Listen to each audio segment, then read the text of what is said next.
దేవునికి స్తోత్రము, దేవదేవునికి వందనాలు. ప్రభు అయినటువంటి యేసుక్రీస్తు నామంలో మీ అందరికీ శుభములు తెలియజేసుకుంటున్నాను.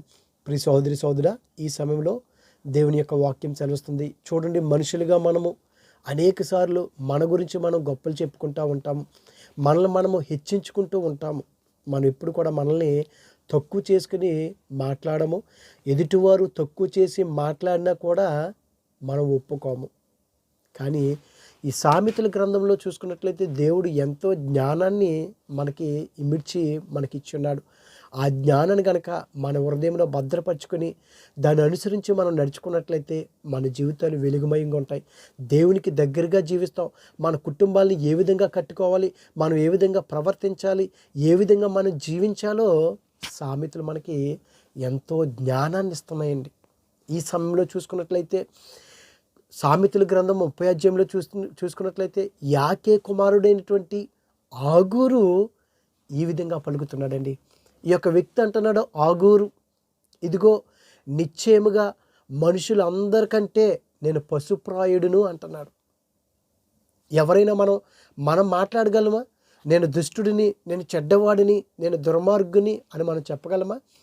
ఆ శక్తి ఉందా మనలోను? ఆ ధైర్యం ఉందా మనలోను? మనం మాట్లాడలేము. మనం ఎప్పుడు కూడా మనల్ని మనం పొగుడుకోవాలి, మనం ఎప్పుడు ఉన్నతమైన స్థితిలో నిలబెట్టుకోవాలి అని మనం మాట్లాడుతూ ఉంటాం. ఎదుటివారు కూడా మాట్లాడినప్పుడు అదే కోరుకుంటాం. కానీ ఇక్కడ ఆగూరు ఈ విధంగా పలుకుతున్నాడు, నిశ్చయముగా నేను మనుషులందరికంటే పశుప్రాయుడును. ఇదిగో నరులకు ఉండినటువంటి ఆ జ్ఞానము కూడా నాకు లేదు, నాకు విద్యాభ్యాసము లేదు, నాకు చదువు లేదు. ఇదిగో పరిశుద్ధ ఈ గ్రంథం గురించినటువంటి ఆ జ్ఞానం కూడా నాకు లేదు అని అంటూనే ఈ విధంగా ఆయన కొన్ని మాటలు మాట్లాడుతున్నాడు. ఈ మాటల ద్వారా మనము ఈ దినాన్ని ఏదో ఒకటి నేర్చుకోవాలి. మన జీవితాలు మార్చబడాలి. దాన్ని అనుసరించి మనం నడుచుకోవాలని కొద్ది మాటలు మీరు ఆలకించాలని నేను మనవి చేస్తున్నాను. ఈ ఆగూరు అంటున్నాడు, 30వ అధ్యాయము 7వ వచనం చూసుకున్నట్లయితే, దేవా, నేను నీతో 2 మనవులు చేసుకొనిచున్నాను. 2 మనవులు. మనమైతే ప్రభువా నా కష్టాలన్నీ తీర్చని ఒక లిస్టు పెట్టుకుంటాం దేవుని దగ్గర. ఆ విధంగా కాదు. కానీ ప్రియ సోదరి సోదరులారా, ఆ లిస్టు కాదు. మన దగ్గర ఉండవలసింది, తండ్రి, ప్రభువా, పరిశుద్ధాత్మ దేవా, నేను మీకు దగ్గరగా ఉండాలి, మీలో నేను జీవించాలని ఉండాలి. నాలో ఏదైనా కొదువుకుందేమో అది నాకు దయచేయి. ఒకవేళ నాలో ఏదైనా నీకు నచ్చనిదుందేమో అది తీసివేయండి అని మనం దేవుణ్ణి అడగాలి. ఇదిగో 2 మనవులు చేసుకుంటున్నాడు. ఏమిటంటే, వ్యర్థమైన వాటిని, అబద్ధములను నాకు దూరంగా నుంచుము. ఇతను అంటున్నాడు, నేను చనిపోకముందు వాటిని నాకు అనుగ్రహింపము. చనిపోయిన తర్వాత మనం ఏమి చేయలేము.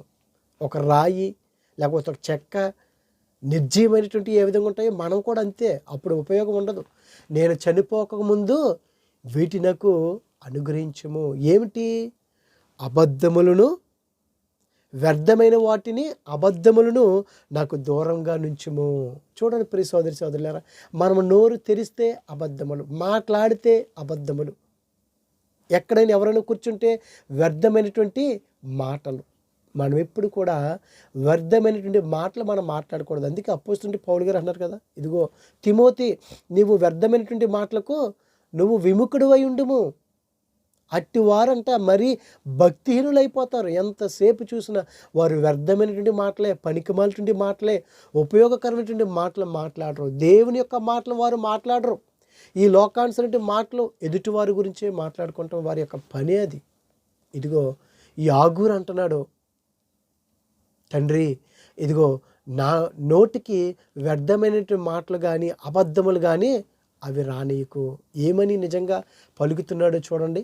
నేను జ్ఞానం లేనటువంటి వాడిని, పశుప్రాయుణ్ణి, విద్యాభ్యాసం లేనటువంటి వాటి వ్యక్తి ఈ విధంగా దేవుణ్ణి మొరపెడుతున్నాడు, మాట్లాడుచున్నాడు. మరి నీవు నేను ఏమని అడుగుతున్నావు? అయ్యో, నాలో ఏవో లోపాలు ఉన్నాయి తండ్రి, నాలో ఇంకనూ పాపం ఉన్నది.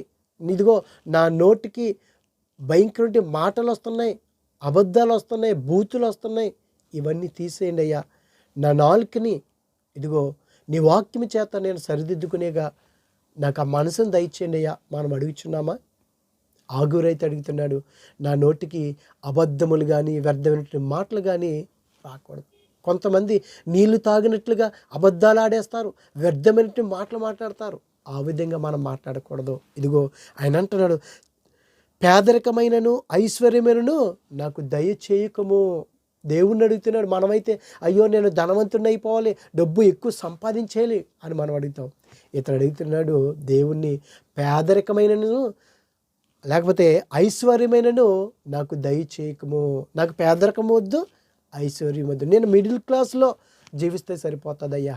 ఎంత చక్కగా అడుగుతున్నాడండి దేవుణ్ణి ఈ యొక్క ఆగూరు. నాకు పేదరికం కూడా వద్దు, అలాగని ఐశ్వర్యం కూడా నాకు వద్దు, తగినంత ఆహారం నాకు అనుగ్రహించము. చూడండి, తగినంత మాత్రమే ఆహారం నాకు దయచేయము. అవును కదా, మనం ఎంత కష్టపడినా ఇదిగో ఈ పొట్ట కొద్దిపాటి ఆహారమే కొరకు కదా. ఎంత ధనవంతుడైనా సరే, ఎన్ని కోట్లు ఉన్నా సరే, ఆ యొక్క పొట్ట కోసమే కదా మనము ఈ లోకంలో. అయితే ఇతడు అడుగుతున్నాడు, దేవా నాకు తగినంత ఆహారం మాత్రమే నాకు దయచేయము. అదండి మనం దేవుని ఆ విధంగా అడగాలి. సొలొమోను గారు కూడా దేవుణ్ణి నాకు ఐశ్వర్యం ఇచ్చేయమని అడగలేదు, నీ జ్ఞానాన్ని నాకు దయచేయండి అయ్యా అని అడిగాడు. దేవుడు అన్నీ దయచేశాడు. నీవు నేను కూడా మన నోటికి వ్యర్థమైన మాటలు రాకుండా, అబద్ధములు ఆడకుండా, సరసోక్తులు అంటే ఈ బ్యాడ్ జోక్స్ మనం వేయకుండా, ఇదిగో తండ్రి నాకు తగినంత ఆహారం మాత్రమే నాకు దయచేయి, నాకు పేదరికము వద్దు, ఐశ్వర్యం వద్దు. ఇదిగో ఎక్కువైన ఎడల నేను కడుపు నిండిన వాడునై నిన్ను విసర్జించి, ఒకవేళ నాకు ఆహారం ఎక్కువైపోతే నేను నిన్ను విసర్జించేస్తాను. అవును కదా, మనం ఒకవేళ ఒక స్థితి నుంచి ఇంకొక స్థితికి వెళ్ళిపోతే మనం ఏం చేస్తాం? దేవుని మర్చిపోతారు చాలామంది. వారి పరిస్థితి మారిపోయినప్పుడు విసర్జించేస్తారు, వారికి అన్నీ సమృద్ధిగా ఉన్నాయి కాబట్టి. ఇదిగో నాకు ఎక్కువైతే కనుక నిన్ను నేను విసర్జిస్తానేమో, ఎక్కువైన యెడల నేను కడుపు నిండిన వాడు నిన్ను విసర్జించి యెహోవా ఎవడని అందునేమో. ఒకవేళ ఎక్కువైపోతే యెహోవా ఎవడో. మరి నిజంగా మనం ఆ విధంగా మనం జీవించకూడదు. ఒకవేళ మనం ఏ విధంగా మనం జీవిస్తున్నాం ఒక్కసారి మనల్ని మనం పరీక్షించుకున్నట్లయితే, బైబిల్ గ్రంథంలో అనేక మంది కూడా వారి యొక్క కడుపు నిండిపోయిన తర్వాత అసలు దావీదు ఎవడని అడిగాడు. అంతవరకు తన యొక్క గొర్రెలు ఆ యొక్క అడవిలో ఉన్నప్పుడు దావీదు యొక్క వారందరూ కూడా కాపలా కాసేవారు. ఆ మొరటివాడైనటువంటి ఆ యొక్క వ్యక్తి, ఒకవేళ మనం ఆ విధంగా ఉన్నామేమో, ఆ యొక్క నాబాలు మనం ఆ విధంగా ఉండకూడదు. మొరటివాడు, ఇదిగో లేక బేదనైన దొంగిలి నా దేవుని నామను దూషించుని. ఒకవేళ నాకు ఎక్కువైపోతే నిన్ను విసర్జించేస్తాను, యెహోవా ఎవడని అంటాను. లేకపోతే ఒకవేళ బేదవాడినైపోతే నేను దొంగిలించి, ఇదిగో ఒకవేళ నీ నామాన్ని నేను దూషిస్తానేమో. ఆ విధంగా నాకు వద్దయ్యా. ఇదిగో నాకు తగినంత మాత్రమే నాకు ఆహారం దయచేయి. నేను పేదవాడిగా వద్దు, ఐశ్వర్యవంతుడిగా వద్దు, నా నోటికి వ్యర్థమైన మాటలు రాకూడదు, అబద్ధములు ఆడకూడదు, నేను యథార్థంగా నీతిగా నేను జీవించాలి. అదండి ప్రతి ఒక్క క్రైస్తవుడు నేర్చుకోవాల్సింది. నీతిగా మనం బ్రతికినట్లయితే, మనకున్న దాంట్లోనే సంతృప్తి చెందినట్లయితే, ఎదుటివాడికి ఉంటుంది నాకు లేదని చెప్పేసి, అందుకే కదా దేవుని యొక్క వాక్యం చేస్తుంది, చెడ్డవాడిని చూసి నువ్వు వ్యసన పడకో, వాడు గడ్డి పువ్వు లాంటి వాడు అని అంటున్నాడు కదా దేవుని యొక్క వాక్యము. కానీ మనం ఎదుటివారిని చూసి అసూయ పడతా ఉంటాము. ఎందుకని? వారికి అన్నీ కలుగుతున్నాయి, నాకేమీ లేదు అని మనం అనుకుంటాం. మనం ఎప్పుడు కూడా అలాగ ఉండకూడదండి. మనకున్న దాంట్లోనే సంతృప్తిగా సంతోషంగా మనం ఉండినట్లయితే దేవుడు మనల్ని ఆశీర్వదిస్తాడు. ఇదిగో ఈ యొక్క ఆగూరు కూడా నాకు పేదరికం కూడా వద్దు, నాకు తగినంత ఆహారం మాత్రమే నాకు దయచేయము అని అంటున్నాడు. అందుకే దాసుని గూర్చి వాని యజమానితో కొండెములు చెప్పకము అంటున్నాడు.